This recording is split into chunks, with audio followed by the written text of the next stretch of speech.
Hi, welcome back to my channel. How are we doing? Wait a minute. Who are you? My name is Abigail B. If you are new to my channel, I do things, I talk about interior designing, how to really elevate your space and make its full potential, and optimizing it whilst doing things on a budget. That is my ethos. Now, I also do some lifestyle vlogs as well, traveling, and I just show you life as an interior designer as I am, and plus many other things. So if this is of interest to you, please do not forget to subscribe, like, follow me on Instagram as well.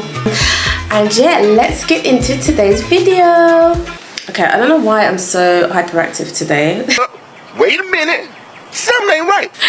Okay, let's get into it. Now, on today's video, we are going to be talking about how to make small spaces look luxurious. Now, I've always said, like, and it's true, larger spaces obviously means bigger homes. Bigger homes, bigger houses means more expense. So it comes hand in hand.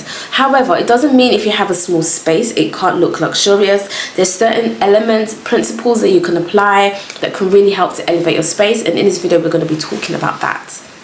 In the UK especially, we do have smaller homes because our land is not as big. You can be living in a 1-point-something million pound house and you have a very narrow space and your square meters. What?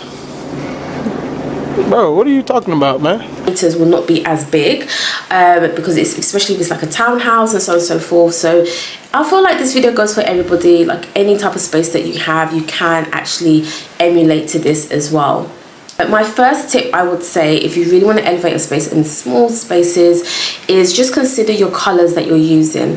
Now, I'm going to be a little bit controversial here because who am I? I don't make the rules, you know. I've said before that, you know, if you do want your space to look larger, do have like lighter or brighter color walls, you know, the whites and neutrals, creams, beige, and so on and so forth. However, sometimes in the small spaces as well, like if your space is small, probably oddly shaped as well, like it is what it is. And sometimes having darker walls can actually make the space look bigger. It's strange.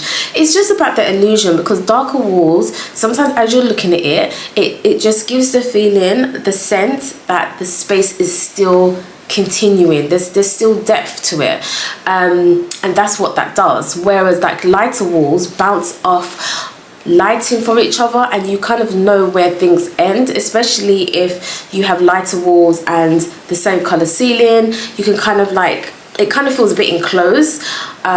So here's a way to correct that. Either have a darker wall, I would say on sides where you have good lighting as well, so it's bouncing off light, so it doesn't look too kind of claustrophobic or too like it's coming into you.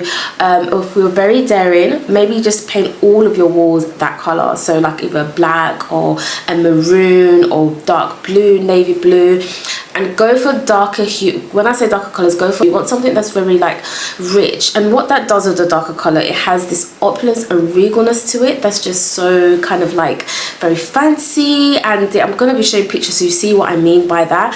And that's why, like, even in like small bathrooms, you can have fun with going very, very dark with it, because it is what it is. If the room is small, the room is small. So sometimes just embrace it. Just embrace what it is. We're not thinking about how to really maximize it. We're just trying to say it is what it is. So how do we elevate what we've got? I hope you get the drift. So I would definitely say add some mirrors.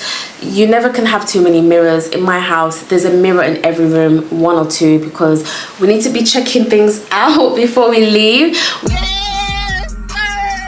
But ultimately, the mirrors are also very good for bouncing off light, giving the illusion that the space is still continuing, and it just allows that kind of open space and free-flowing kind of sense in the room, and it's just so nice. It really does add a difference. So add some nice mirrors, and again, we're going for more of a luxurious touch in this video, because we're not just talking about making it bigger, but the luxury to it. So be quite intentional with the type of mirror you're going for. You can go for the traditional kind of Parisian style with the gold kind of rim around it, or if you want to just keep it simple, a black or a gold or bronze.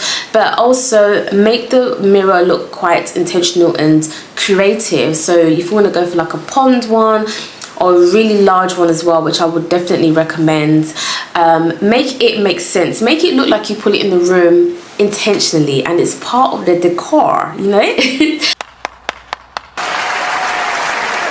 So yeah, I would definitely say do that with your mirror. Next point I've spoken about in so many videos, if you watch my videos, because it's so important, is lighting. Now, especially in this context, if we are talking about luxurious spaces, if you go for more of a minimal look, or like farmhouse or industrial, those type of design styles, then it doesn't matter as much the type of, you know, lighting that you're putting in there and how you're doing the lighting, although the concept, the principle for lighting still remains the same. But what I'm trying to say here is that here we just want to be more significant with what we're doing. So with the lighting, I would say is layers of lighting. So you have your ceiling light, your wall light, and also some ambience to it as well. So you can have like some LED lighting from the bottom kind of shining up on your walls. Your TV unit can have some kind of ambience light behind it as well.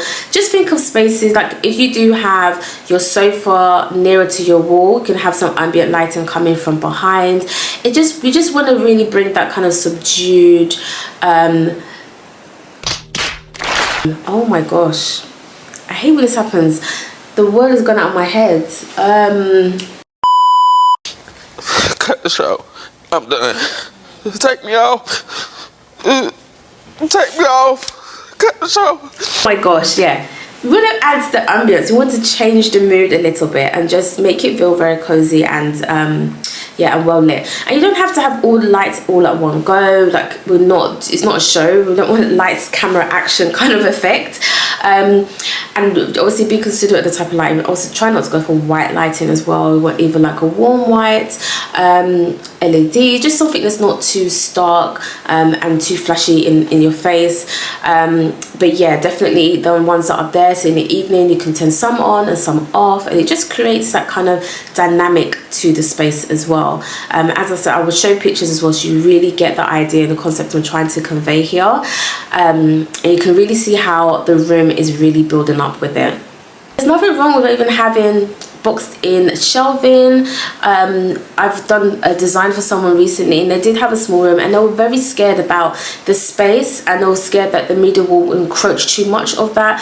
But I said, you know, at the end of the day, if it does encroach and you're using it for storage as well, so that everything is put away, then that means less things out in your space, which then will make your space look bigger, and it will really will elevate it. So use those points of storage in there, and it looks so good. And it also means it's giving the idea, and it's all about the illusion really. It's giving the idea as you walk in, like, this space ain't small, because if you put smaller items in the room, you're working on your brain to say, I don't have space, so everything has to be small, and it just doesn't look it doesn't look good. It looks devalued, it looks like it's not finished. I'm here to tell you right now, it looks cheap. So yeah, go big.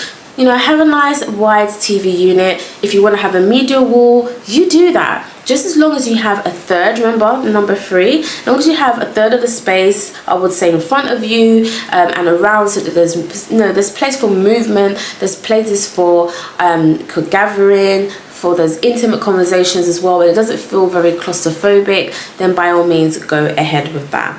Next thing, in terms of also doing things quite big, I would say is your rug. People tend to think if they have small spaces that they have like a little 120 by 70 little rug in front of their sofa with the coffee table there as well. Same thing in your room, like just little, in fact, I don't like those. I used to have them before, like, you know, the sheepskin rugs that you probably get from IKEA, and just throw them. It just looks like a bit of dash of material just dashed there anyhow, you know. But so even if you have a small space, it doesn't mean you have to be very small with your furnishing. So yeah, have a large rug. Go for like 230 by 120 or 170. Like, let the rug go underneath your sofa and more in front, and you really see here that it really is giving the space what it needs to give. It's optimizing it, it's allowing it to look bigger than it is. You're covering all the surface areas here. It just looks so much more put together. And even with the design of the rug, like, don't feel you need to go very simple because the space is small. If you are scared about adding too much dynamic to it, then maybe think about, you know, the patterns in there. You can have it like all neutral, but then there can be some nice flowing patterns in there just to give a bit more of visual interest as well. And it really does make the space look very stylish and decorated like a pro, which is what we want when we're walking into this area. Having so many little objects, like it's lining up for something, or having little objects, it looks like it's a shop or something, but you're not selling it, and you're not selling it to me, you're not selling it to yourself. So, so get rid of it. Okay. I would say, because it looks very clustered. It's not giving that elevated look. It's not giving luxury. It's giving cheap. It's giving devalued. It's giving I don't know where to put these things, so I'm just stashing it over there. Let's just stop and rather just go for one item that's big or free. Remember the rule of free. Have it so you have like a variation in sizes, because that really does elevate space. You can have like one large one, middle, and maybe some small, or you can use like a book to elevate the other small object.